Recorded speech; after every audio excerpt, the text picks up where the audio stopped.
नमस्कार, सादर जय जिनेंद्र। क्षमा ब्रेकिंग जैन न्यूज प्रतिदिन प्रातः, दोपहर एवं रात्रि में देश भर से संपूर्ण जैन समाज से संबंधित सही और सकारात्मक समाचारों के लिए देखना और सुनना न भूलें। साथ में आपसे विनम्र निवेदन है कि यदि आपने इस चैनल को सब्सक्राइब नहीं किया है तो कृपया अवश्य कीजिए और शेयर और लाइक करके धर्म प्रभावना में सहयोगी एवं सहभागी बनिए। पुणे में कितने ही सारे मंदिर हैं, लेकिन आपके खराड़ी में देखो इतने सारे साधु में लगा एक साथ आप लोगों के ये आप लोगों की भक्ति, आप लोगों की सेवा ऐसी बढ़ती रहे जिससे प्रत्येक साधुओं का समागम आप लोगों के लिए मिलते रहे। और हमारे महाराज आचार्य भगवान हमेशा कहा करते हैं कि श्रवण मिलना फिर भी सुलभ है, लेकिन श्रवणत्व मिलना बहुत कठिन होता है।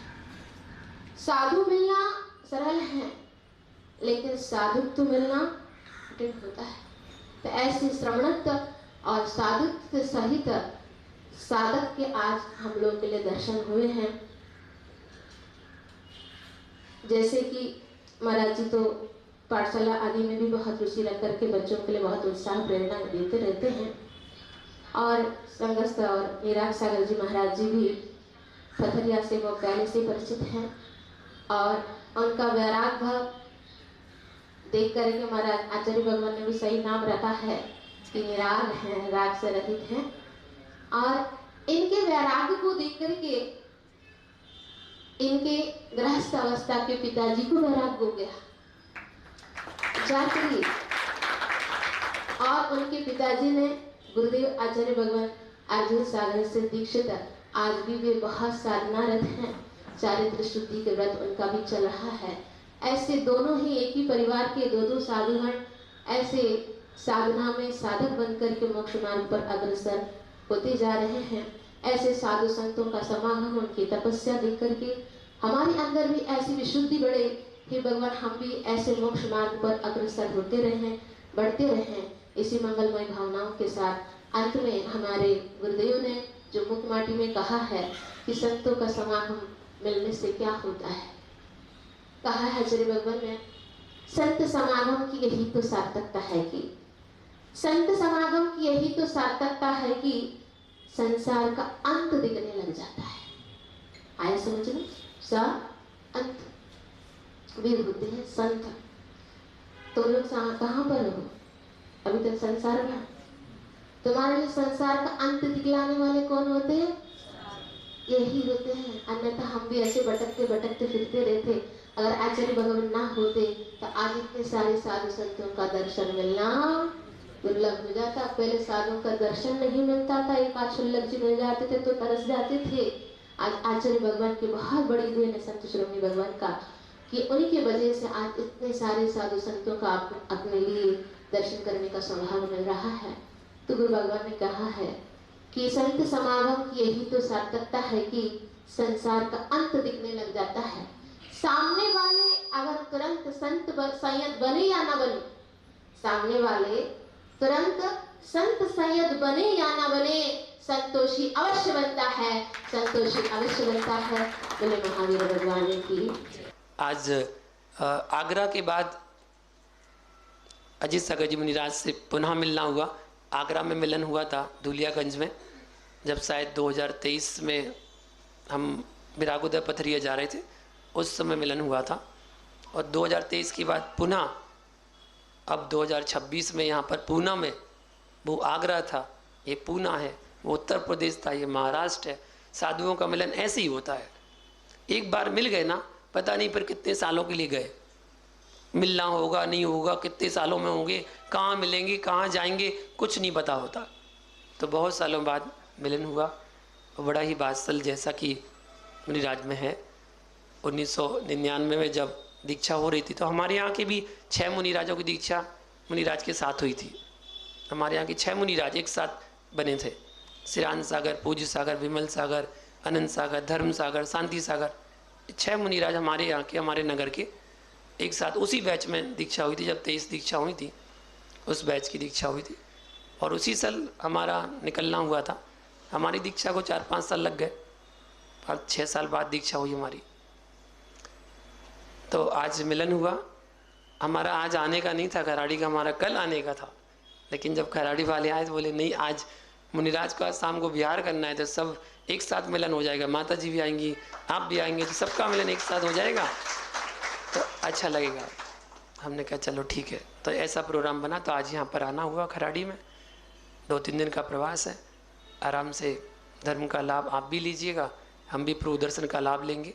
पूज्य आचार्य भगवान का प्रसंग जो मुकमाटी का भी आप लोगों को कहा गया था, उसी को आप लोगों के सामने रखता हूँ कि संत समागम की यही तो सार्थकता है। मुकमाटी में आचार्य जी ने लिखा है कि संत समागम की यही तो सार्थकता है, संत बने या ना बने पर संतोषी अवश्य बनता है। आप लोगों को ये प्रसंग जो मिलते हैं, जब जब भी हमें ऐसे साधु समागम, संत समागम, मुनिराज आरिकाओं का समागम मिलता है, तो इसमें हमारे अंदर की आत्मिक शक्ति और आत्मिक क्षमता, हमारा अपना धर्म क्या है, हमारा अपना स्वभाव क्या है, ये जानना हमें परम आवश्यक होता है।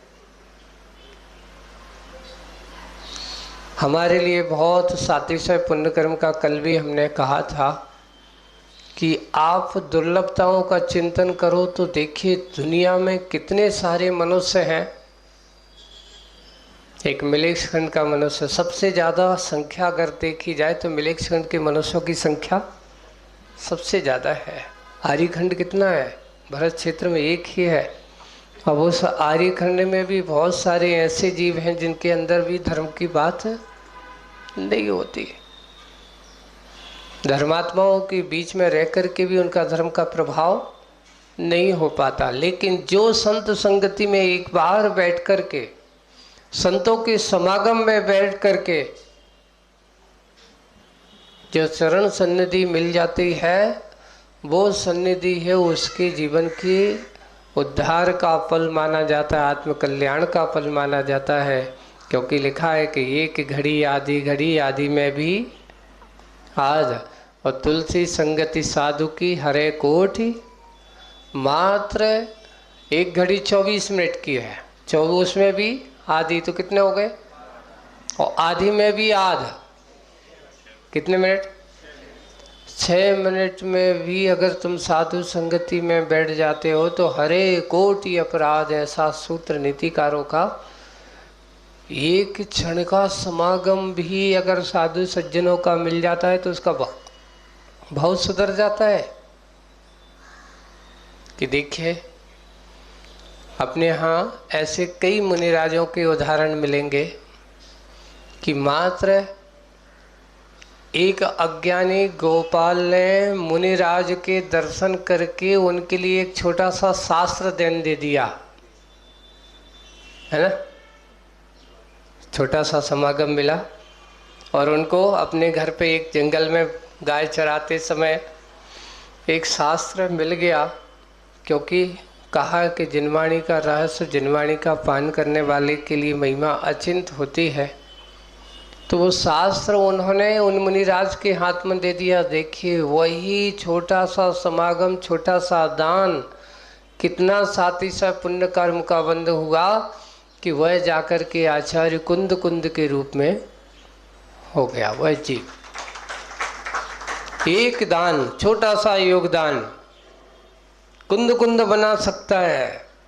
तो आप लोगों को अगर, उसने तो जानबूझ कर नहीं, उसने तो अनजान में ये काम किया था। अनजाने में किया हुआ दान का फल इतना है, तो जानबूझ करके किया गया फल कितना होगा? बंधु ध्यान रखो, इस भाव का सार्थक स्वरूप अगर हमें बनाना है तो वो यही होगा कि इसकी सार्थकता को, दुर्लभता को समझो। आपके हाथ में स्वर्णिम अवसर आया है ना। और स्वर्णिम अवसर को हम कहाँ लगा देते हैं?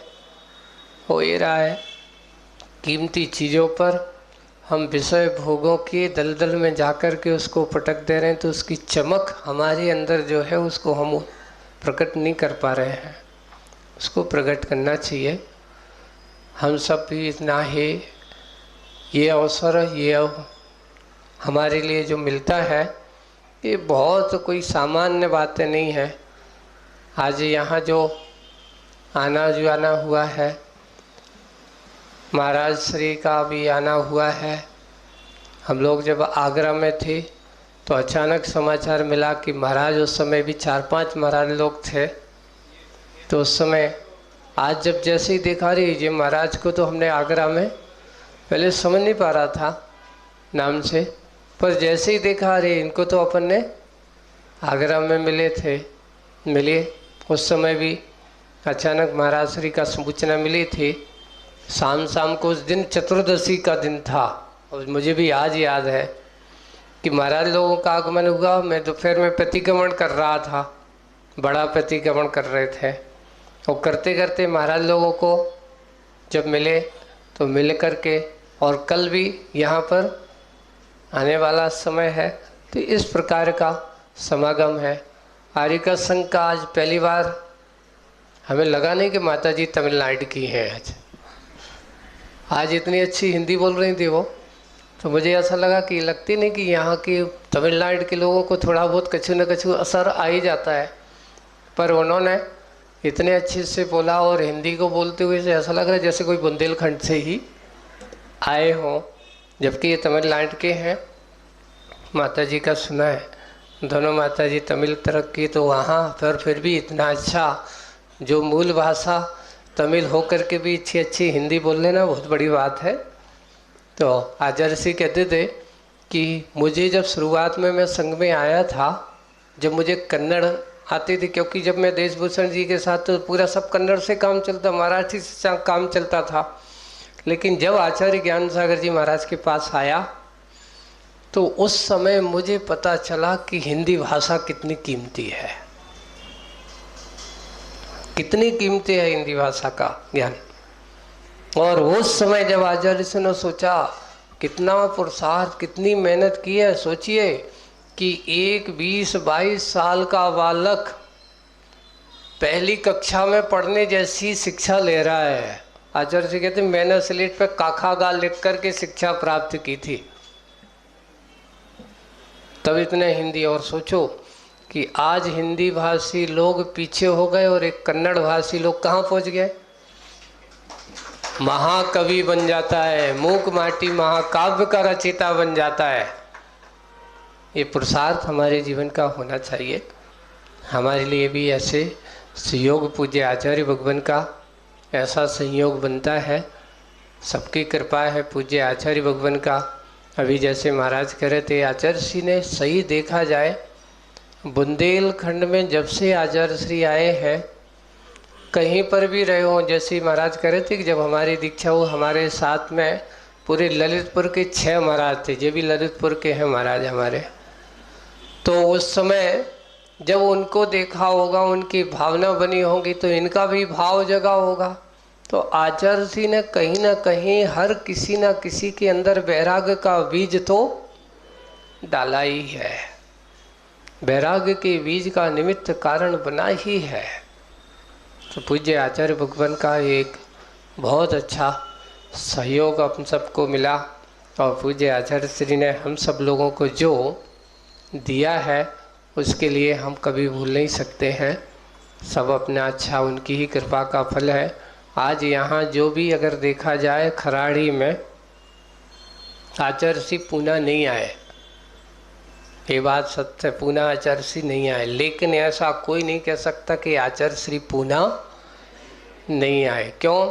सन 2011-12 में जब यहाँ की खराड़ी की ये भूमिका बनी थी, तो आचार्य श्री का पूरा उस समय मैं संघ में के बाद में उस समय 2002 में तक मैं संघ में रहा, और लोग यहाँ जो आते जाते थे और लोगों की जब बात कहते थे तो आचार्य श्री उनको बड़ा अच्छे से आशीर्वाद। आज उसका प्रतिफल ये है कि खराड़ी में यहाँ पर एक नहीं, दो नहीं, तीसरी और चौथी कॉलोनी की भी तैयारी हो रही है। और जैन कॉलोनी, जैनों का प्रभास संगठन शक्ति है। जब तक हम संगठित होकर के एक साथ रह कर के रहेंगे, उसमें हमारी जो सुरक्षा होती है, उसमें जो हमारा धर्म ध्यान होता है, हमें जो आपस में निश्चिंतता होती है, वो उसमें एक अलौकिक अपना अनुभव मिलता है। इसलिए हमें आज वर्तमान परिस्थिति को देख करके ये कि यही माध्यम है बेटा। वो कहा जाता है, पहले लोग कहते कि धन उतना ही कमाना जिससे तेरा धर्म छूटे ना। और अगर हमने धन को खूब कमाया लेकिन धर्म को छोड़ करके कमाया, वो धन तुझे शांति देने वाला नहीं होगा। धन को धन करना है तो धर्म की साई में रह कर के करना। अगर जितना हमारा धर्म होगा उसके लिए वह धन आपके लिए सुख शांति का कारण होगा। समय अपना बहुत हो गया, क्योंकि महाराज जी माता जी भी कितना 13 किलोमीटर 12 किलोमीटर चल के आए हैं, है ना, इतनी सुबह गर्मी में और तपों के दिनों में। वैसे यहाँ तो बस पुणे वालों से पूछा जाए तो यहाँ तो गर्मी अभी इतनी ज़्यादा,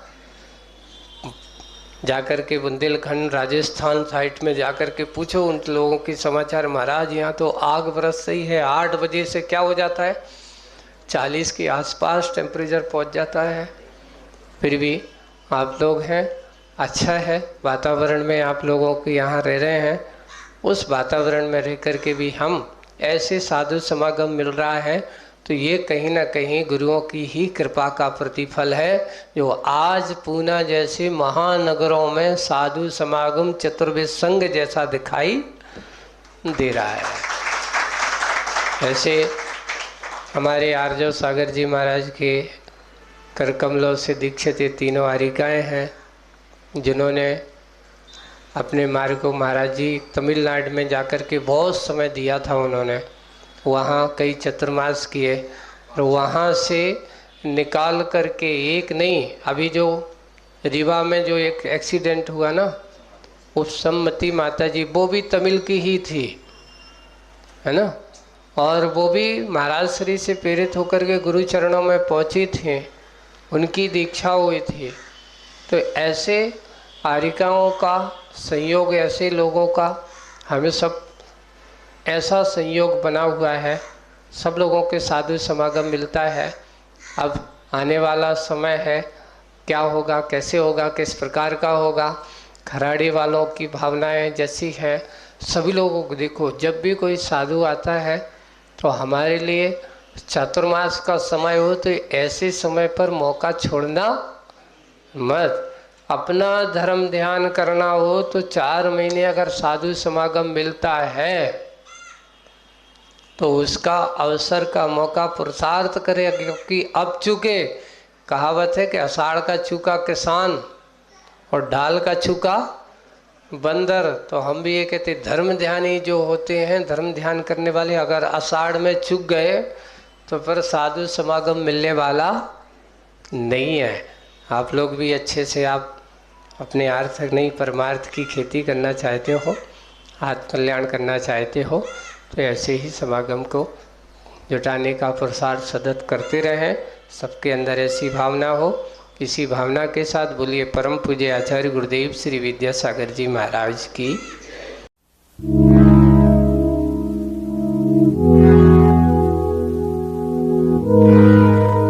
क्षमा breaking Jain news YouTube channel पर विज्ञापन देकर धर्म प्रभावना में बने सहभागी।